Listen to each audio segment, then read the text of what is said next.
The Supreme Court of Victoria in Australia has released photos and recordings of key pieces of evidence that helped convict killer mushroom cook Erin Patterson.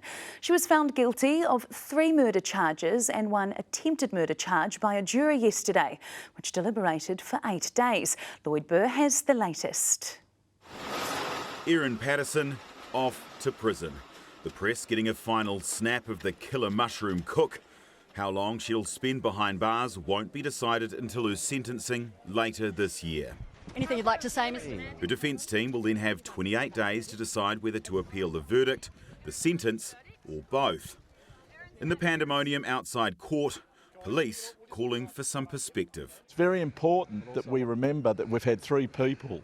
3 people have died, and we've had a person that nearly died and was seriously injured as a result, and that has led to these charges. I ask that we acknowledge those people and not forget them.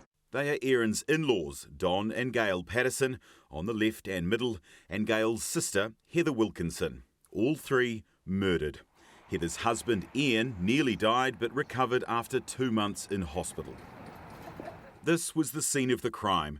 This dining table photo, part of a release of evidence by the court. The markings on it indicating who was sitting where, as told to police by Erin Patterson during interviews. The Pattersons and Wilkinsons were served their beef Wellingtons on grey plates, while Erin had her non-toxic meal on a smaller orange one. The newly released evidence showing various plates in dishwashers and in drawers. This is the remnants of what was served on those plates, gathered as evidence afterwards. Testing confirming the presence of death cap mushrooms.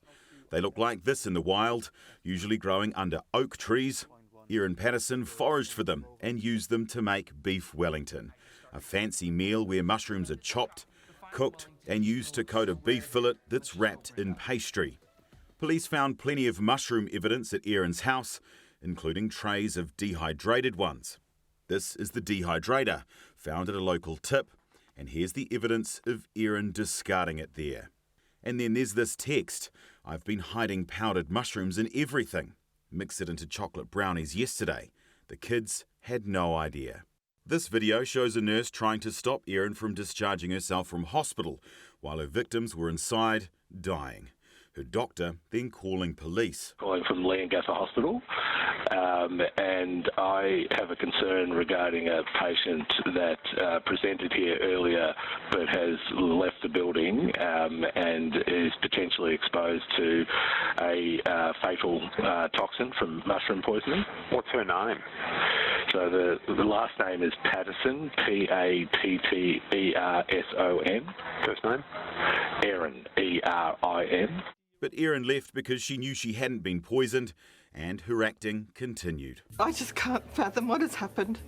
I just can't fathom what has happened. Ian and Heather were some of the best people I've ever met. They never did anything wrong to me, and I'm so devastated. Eventually ending up in custody, in court, and yesterday convicted. She was sitting right behind me, so I turned her out each time. She was quite composed, stony-faced, gave nothing away. The triple mushroom murderer now facing the stony walls of a jail cell.